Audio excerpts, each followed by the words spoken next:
Hello दोस्तों, स्वागत है आपका मार्केट ज्ञान चैनल में। इस वीडियो में हम आज बात करने वाले हैं कुछ ऐसे स्टॉक के बारे में जो आज न्यूज़ में रहे, अपने ऑर्डर्स की वजह से कोई डील साइन की या किसी कंपनी के साथ इन्होंने कोई एमओयू साइन किया। तो सबसे पहला स्टॉक इसमें लेने वाले हैं केईसी इंटरनेशनल, जो कि इंफ्रास्ट्रक्चर रिलेटेड एक कंपनी है गोयनका ग्रुप की, जो कि आपने गोयनका ग्रुप का आपने नाम सुना ही होगा। फेमस संजीव गोयनका जी, जो कि लखनऊ सुपर जायंट्स के हेड भी हैं, मालिक भी हैं, उनके ही ग्रुप की कंपनी है केईसी इंटरनेशनल। और भी काफ़ी सारे सेगमेंट्स में कंपनी काम करती है, सिविल वर्क्स, पावर के ट्रांसमिशन एंड डिस्ट्रीब्यूशन का भी काम करती है कंपनी। तो इनको जो है आज अगर न्यूज़ की बात की जाए तो ऑर्डर जो रिसीव हुआ है लगभग 1236 करोड़ के आसपास। और इसके ऑर्डर्स की अगर डिटेल को समझें, इनको जो ये ऑर्डर रिसीव हुआ है ईपीसी, इंजीनियरिंग प्रोक्योरमेंट और कंस्ट्रक्शन का काम करने के लिए, और इसमें इनको बिल्डिंग की मैन्युफैक्चरिंग करनी है। मतलब एक सिविल वर्क से रिलेटेड ऑर्डर है और इसकी फाइनेंशियल जो वैल्यू है 1236 करोड़ की, वो काफ़ी ज़्यादा हाई है। तो ये काफ़ी अच्छा ऑर्डर है इस कंपनी के लिए और काफ़ी अच्छा ग्रोथ ऑलरेडी कंपनी दे चुकी है।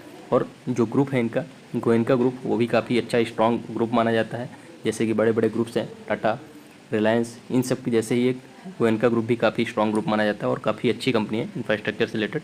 और ऑर्डर्स भी इनको हर टाइम लगभग रेगुलर बेसिस पे 1 या 2 वीक में रिसीव होते रहते हैं और बड़े ऑर्डर्स इनको रिसीव होते हैं। और इंटरनेशनल ऑर्डर्स भी रिसेंटली काफ़ी अच्छे इनको रिसीव हुए हैं। और इसके बाद अगर नेक्स्ट स्टॉक की बात की जाए जो आज के दिन न्यूज़ में रहा, सूर्या रोशनी लिमिटेड, इनको ऑर्डर रिसीव हुआ है गुजरात गैस लिमिटेड, जो कि एक गुजरात गवर्नमेंट की पीएसयू कंपनी है। इनको जो ऑर्डर रिसीव हुआ है उसकी फाइनेंशियल वैल्यू 75 करोड़ के आसपास की है। इस ऑर्डर के अंडर में कंपनी को गुजरात गैस लिमिटेड, जो कि पीएसयू कंपनी है गुजरात गवर्नमेंट की, उसके लिए स्टील पाइप्स की मैन्युफैक्चरिंग करनी है।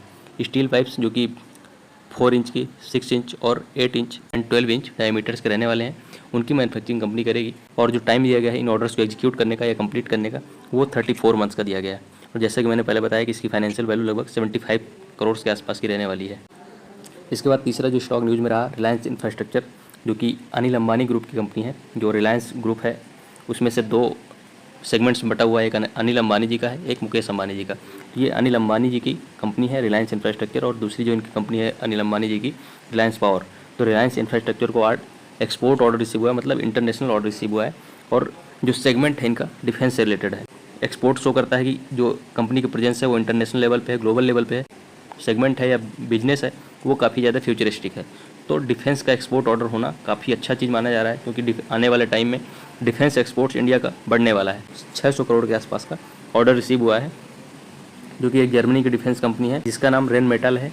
उनकी तरफ से इनको एक ऑर्डर रिसीव हुआ 600 करोड़ के आसपास का, जो कि एम्यूनिशन डोमेन का है। मतलब जो एक्सप्लोजिव्स होते हैं उनके एम्यूनिशन, मतलब एक तरह से बारूद जो यूज किया जाता है, जो भी मिसाइल्स होते हैं या अदर डिफेंस रिलेटेड इक्विपमेंट्स होते हैं, उनमें एम्यूनिशंस को जो रिक्वायरमेंट है उसके लिए कंपनी को 600 करोड़ के आसपास का रेन मेटल, जो कि जर्मनी की एक डिफेंस कंपनी है, उनकी तरफ से ऑर्डर रिसीव हुए हैं। इसके बाद अगली कंपनी जो ग्रुप में है वो भी एक इंफ्रास्ट्रक्चर रिलेटेड कंपनी है, केएनआर कंस्ट्रक्शन। इनके अगर ऑर्डर्स की बात की जाए तो इनको झारखंड गवर्नमेंट की तरफ से माइन ब्लॉक डेवलपमेंट के लिए ऑर्डर रिसीव हुआ है। इसकी फाइनेंशियल वैल्यू काफ़ी ज़्यादा है, 4800 करोड़ के आसपास का फाइनेंशियल वैल्यू इसकी रहने वाली है।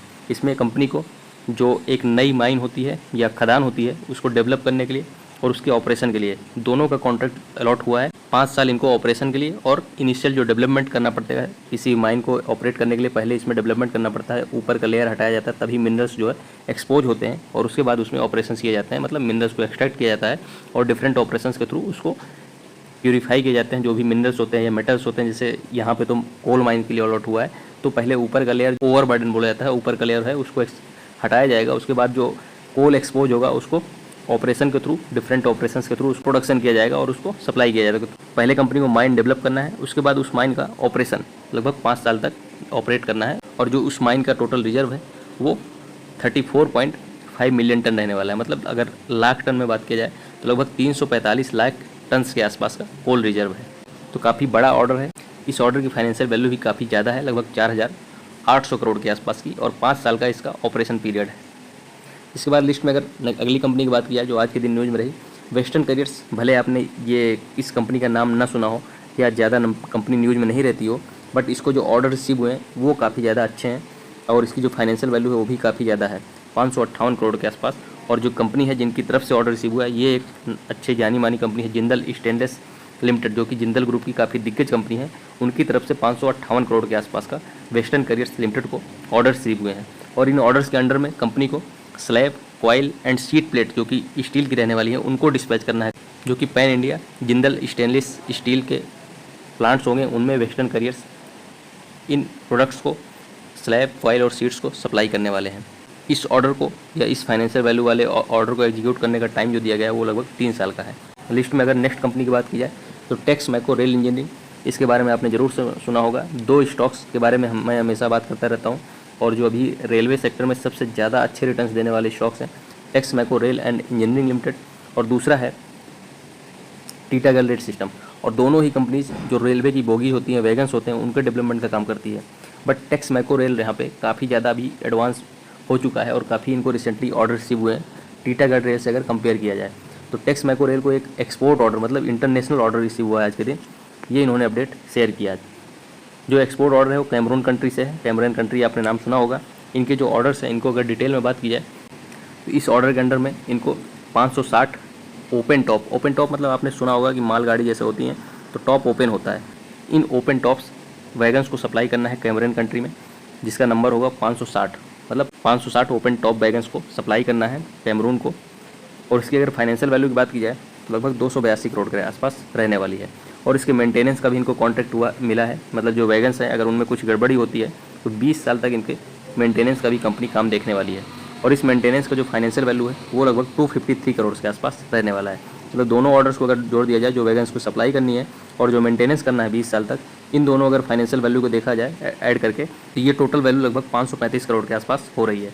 मतलब टोटल इनको आज 535 करोड़ के आसपास का ऑर्डर रिसीव हुआ है। इसके साथ साथ कंपनी ने ये भी बताया कि इनको आने वाले टाइम में और भी लगभग 1000 वैगन्स की ऑर्डर्स इसी कैमरून कंट्री से ही रिसीव होने वाले हैं इस ऑर्डर के जस्ट बाद।